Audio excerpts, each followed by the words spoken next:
Olá, queridos alunos! Nestas aulas de recuperação da aprendizagem, vamos focar no que há de mais importante nos assuntos estudados no primeiro trimestre: conjuntos, PA, PG e análise combinatória.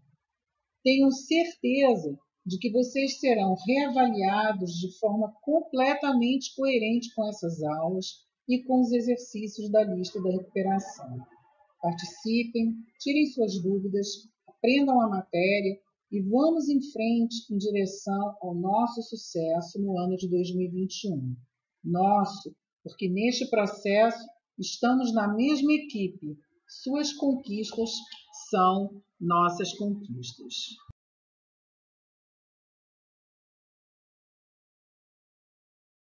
Então, nesse primeiro exercício, que é um exercício de vestibular sobre conjuntos, tudo o que nós precisarmos para resolver a nossa avaliação de recuperação será revisado dentro do contexto deste exercício, certo?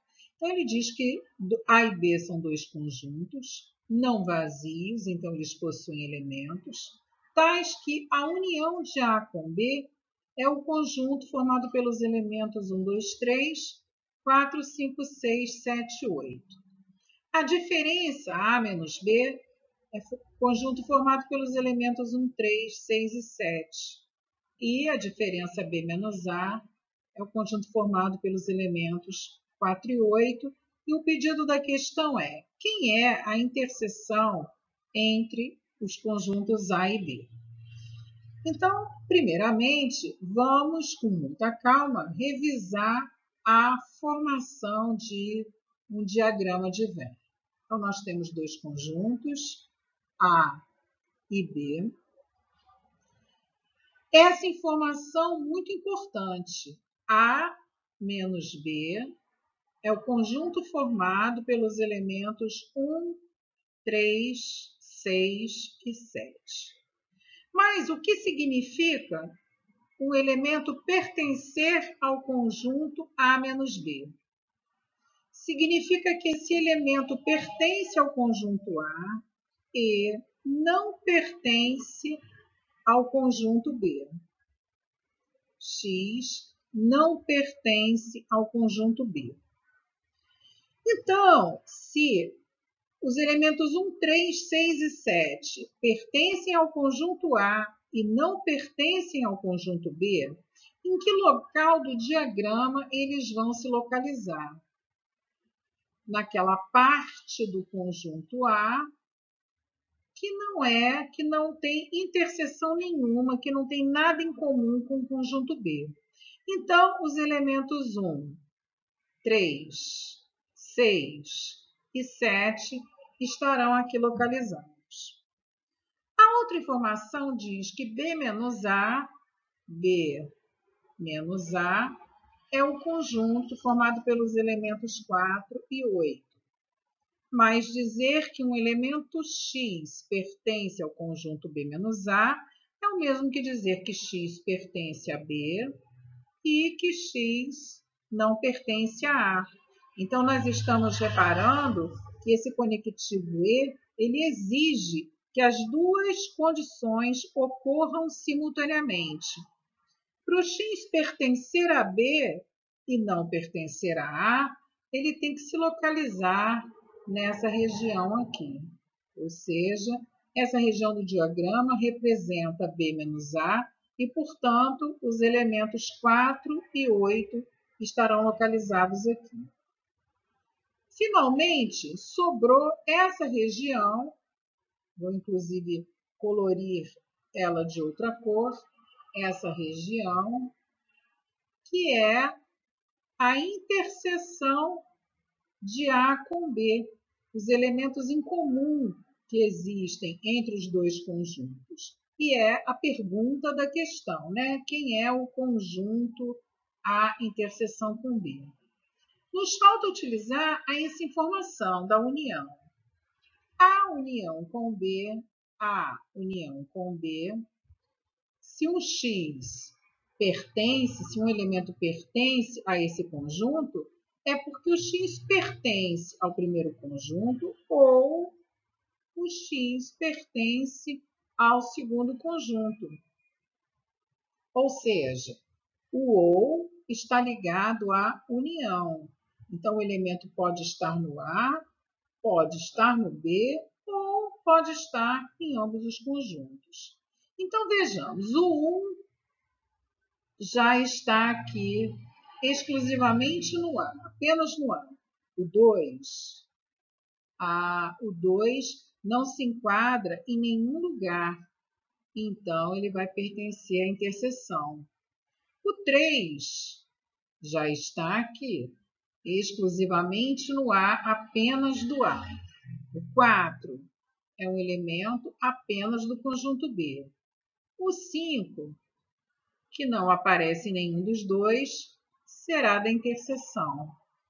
O 6 é apenas do A, o 7 apenas do A e o 8 apenas do B.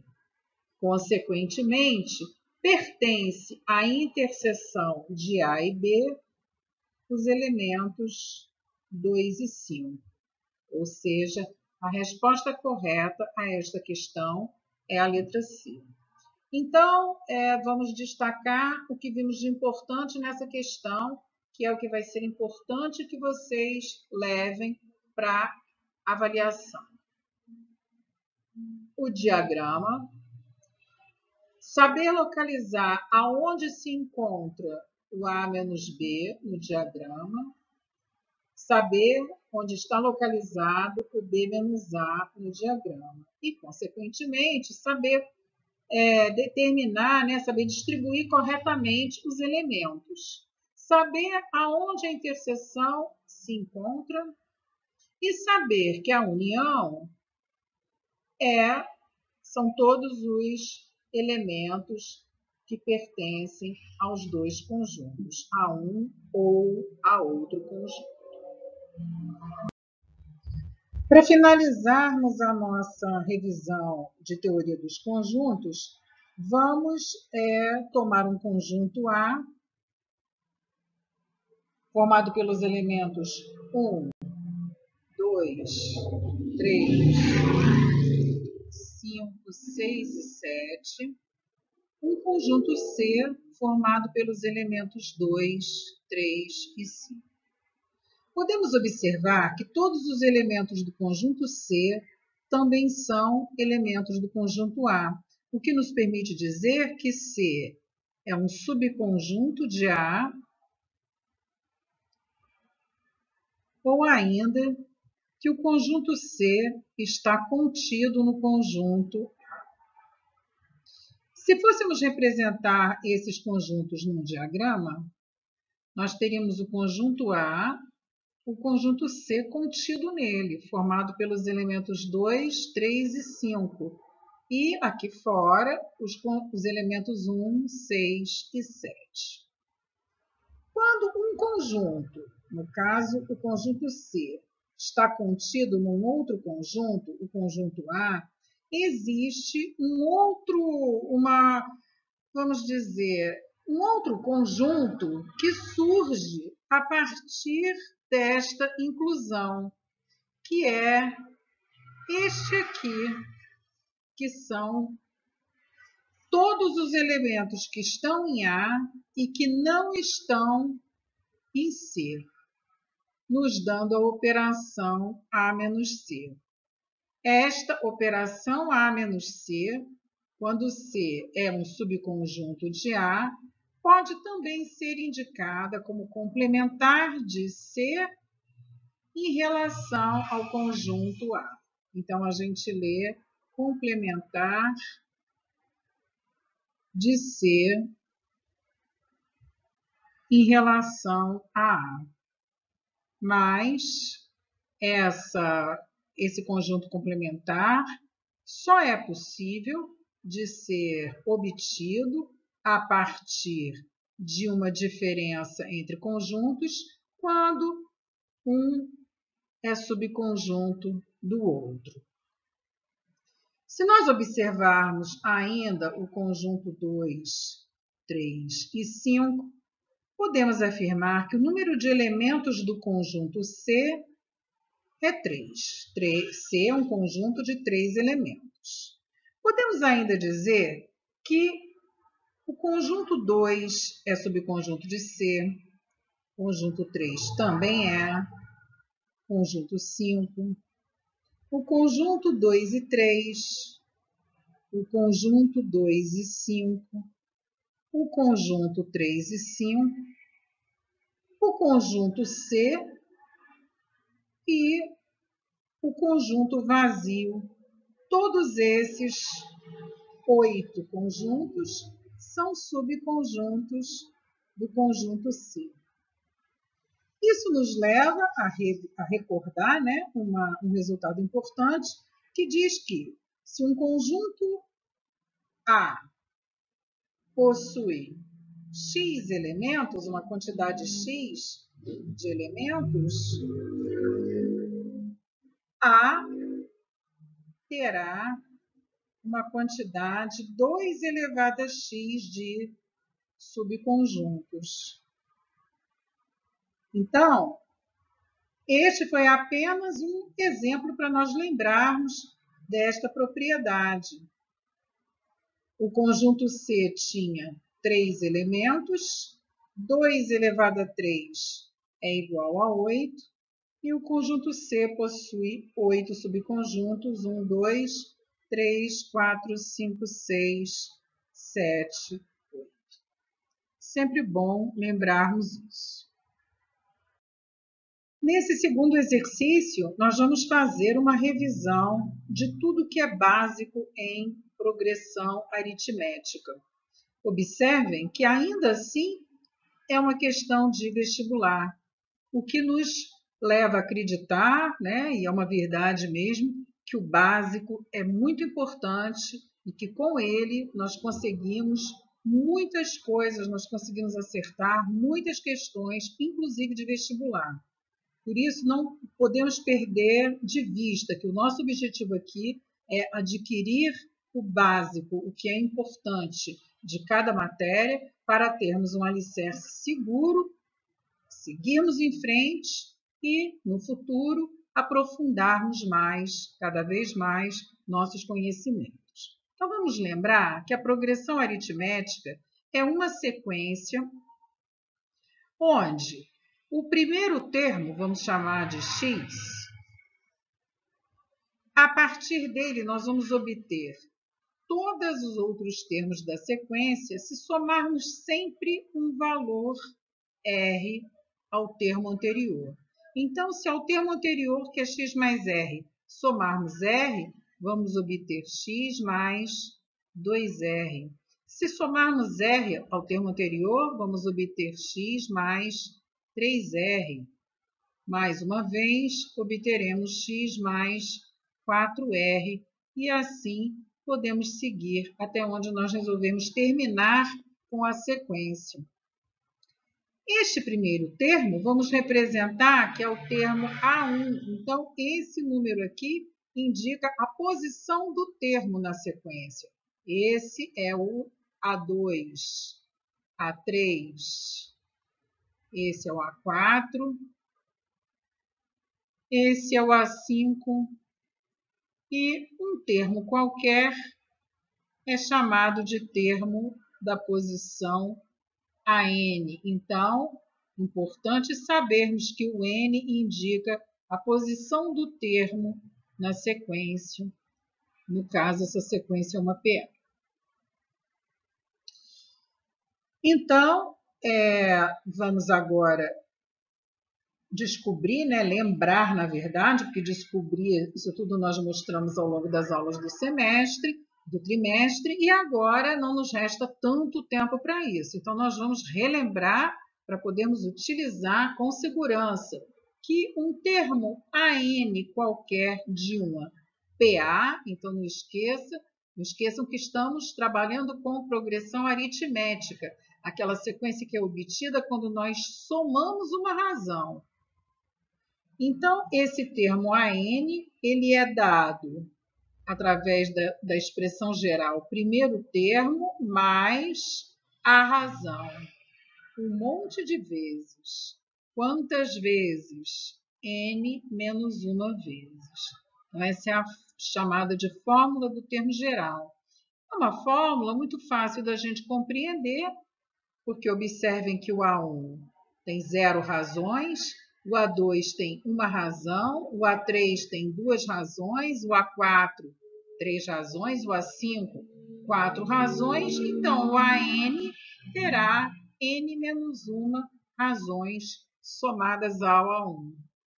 Se nós quisermos somar todos os N primeiros termos de uma PA, a gente utiliza que o primeiro termo mais o enésimo, vezes esse mesmo N, então este N e este N são os mesmos, sobre 2. E, muito simples, que eu tenho certeza que vocês sabem, para calcularmos a razão de uma PA, pegamos um termo qualquer e subtraímos o seu anterior. Um termo qualquer e subtraímos o seu anterior. Ou ainda um termo qualquer, um centésimo termo, por exemplo, e subtraímos o seu anterior. Então, vamos ao problema. 2 é o primeiro e 1/2 é o segundo termo de uma sequência que ele afirma que é uma PA. Então, se o A1 desta sequência é 2 e se o A2 dessa sequência é 1/2, eu posso já calcular a razão dessa sequência, que vai ser o A2 menos o A1, ou seja, 1/2 menos 2. Atenção que temos aqui uma operação, uma subtração de frações, temos que achar o MMC, que é 2. 2 dividido por 2 dá 1, vezes 1, 1. 2 dividido por 1 dá 2, vezes 2, 4. E a gente, então, obtém a razão menos 3/2. Ele pede a soma dos 20 primeiros termos desta PA. Ou seja, o que ele deseja é o S20. Mas para nós calcularmos o S20, nós precisamos do primeiro termo, A1, que nós já temos, precisamos do A20, que nós ainda não temos, esse N aqui, então, é 20. Bom, então, para nós podermos calcular o S20, vamos aqui embaixo calcular o A20. E o A20, o 20º termo, será o primeiro termo mais a razão 19 vezes, N menos 1 vezes. Ou seja, o A20 será 2, que é o primeiro termo, mais 19 vezes a razão, que nós encontramos menos 3/2. Ou seja, o A20 é 2. Nessa multiplicação, mais com menos deu menos. 19 vezes 3 deu 57. E aqui o denominador do 19 é 1. 1 vezes 2, 2. Então, temos outra vez uma subtração de fração para fazer. Outra vez, MMC, que é 2. 2 dividido por 1, 2 vezes 2, 4. 2 dividido por 2, 1 vezes 57. Ou seja, o nosso A20 é menos 53 sobre 2. Finalmente, podemos calcular o que a questão quer, que é a soma dos 20 primeiros termos da PA. O S20 é dado pelo A1 mais o A20 vezes 20 sobre 2. Nesta multiplicação, já podemos fazer a simplificação do 20 com o 2, obtendo A1 mais a 20 vezes 10. Isso vai nos dar 2, que é o primeiro termo, mais o A20, que é menos 53 sobre 2, vezes 10. Dentro dos parênteses, temos que fazer esta soma, que outra vez envolve fração. Então, nós vamos ter 2 menos 53 sobre 2, vezes 10. O MMC, 2.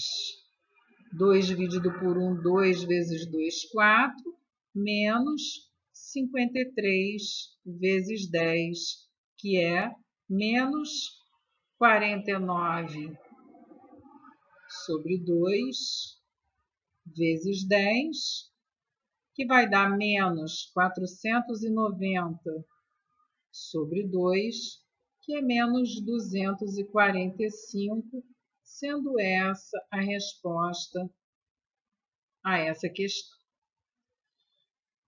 Professora, que exercícios mais eu devo fazer sobre isso para me preparar bem em relação à progressão aritmética? Recomendo, não façam muita coisa, porque vocês, inclusive, não têm tempo para isso. Então, repitam este exercício sozinhos, compreendendo todos os detalhes que foram feitos, e na lista de exercícios referente a essa primeira aula, tem mais 3 exercícios para vocês resolverem. Um de conjunto, um de PA e um de PG, que será a nossa próxima revisão. Prof, é suficiente? Respondo, acreditem, é suficiente, desde que vocês consigam resolver esses 6 exercícios dessa primeira lista da aula de hoje com segurança e sem dúvidas. Se houver dúvidas, procurem saná-las de todas as formas, inclusive por meio do chat e do fórum. Então, no último exercício da aula de hoje, o exercício 3, nós vamos fazer uma revisão importante sobre progressão geométrica, que é uma sequência. Vamos chamar o primeiro termo de x, tal qual fizemos com a PA, mas agora, em vez de nós somarmos uma razão, nós vamos multiplicar uma razão. Então, o segundo termo é o primeiro multiplicado por uma razão. O próximo é xq, que é este termo aqui, multiplicado por uma razão. Quando nós multiplicarmos q neste termo, q vezes q ficará q ao quadrado. Multiplicando q de novo, obteremos x vezes q ao cubo. Mais uma vez, x vezes q à quarta. E assim até onde nós quisermos formar a nossa progressão geométrica. A gente, daqui, né, dessa introdução que nós fizemos, nós podemos tirar que a fórmula do termo geral de uma PG, já que o termo AN vem como consequência de que esse é o primeiro termo. Multiplicamos por 1, ou seja, não tem razão aqui. Esse é o segundo termo, aparece uma razão. Esse é o terceiro termo, aparecem 2 razões multiplicadas. Esse é o quarto termo, multiplicamos por 3 razões. O quinto termo, multiplicamos o x por 4 razões. Então, um termo n qualquer desta PG será o primeiro termo multiplicando a razão n menos 1 vezes. Então, essa é a fórmula do termo geral de uma PG. Então, vamos observar o que acontece com o enunciado dessa questão. Qual é o primeiro termo? Então, a pergunta será respondida quando nós descobrimos o valor do primeiro termo, onde o quarto termo é 216, o quarto termo é 216 e o quinto termo é 1.296. 1.296.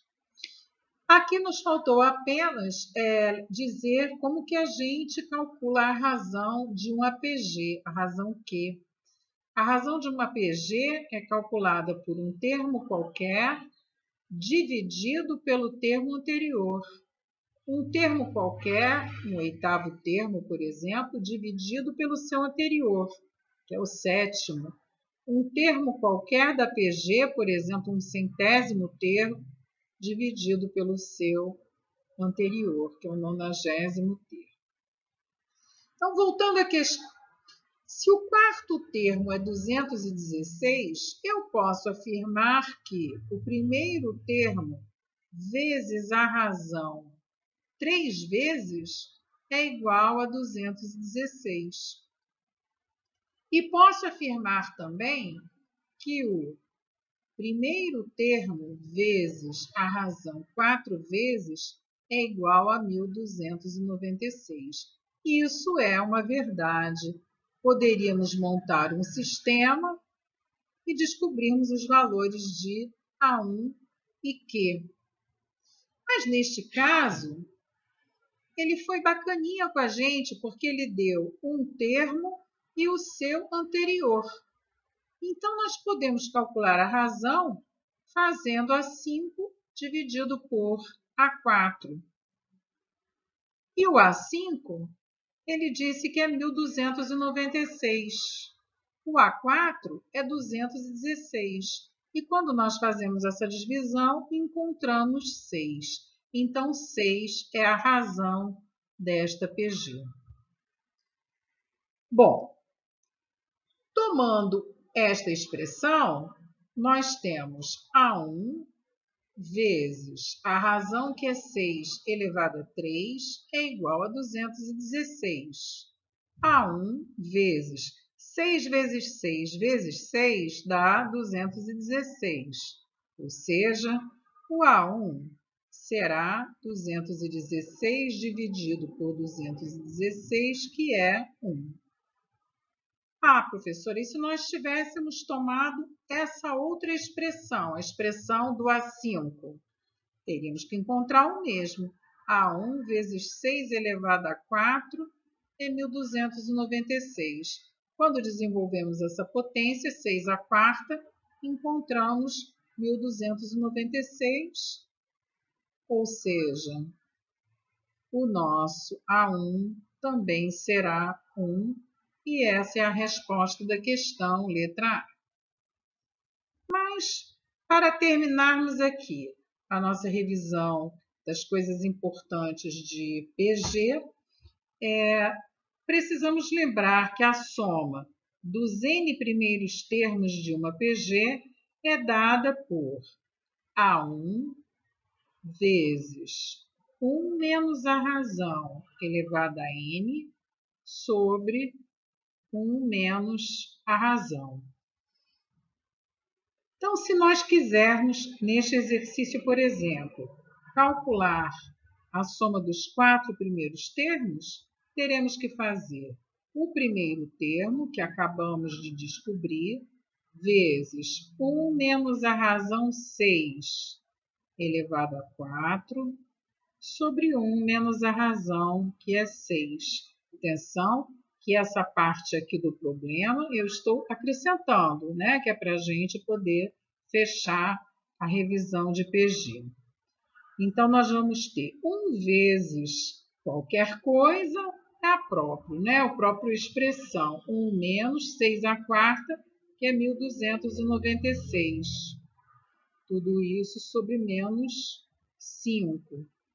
E aí nós vamos ter menos 1.295 dividido por menos 5.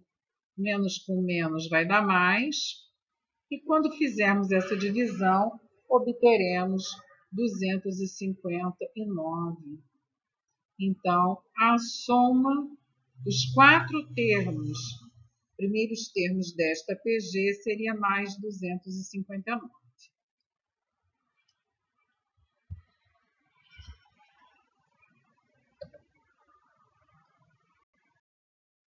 Então, no exercício anterior, né, que nós estávamos resolvendo, ele nos tinha dado o A4, que era 216, o A5, que era 1296, pelo fato de serem termos consecutivos de uma PG, podemos calcular a razão de uma forma simples, fazendo o termo A5 dividido pelo seu termo anterior e obtivemos como razão 6. Depois de todo o raciocínio, descobrimos que o primeiro termo era 1.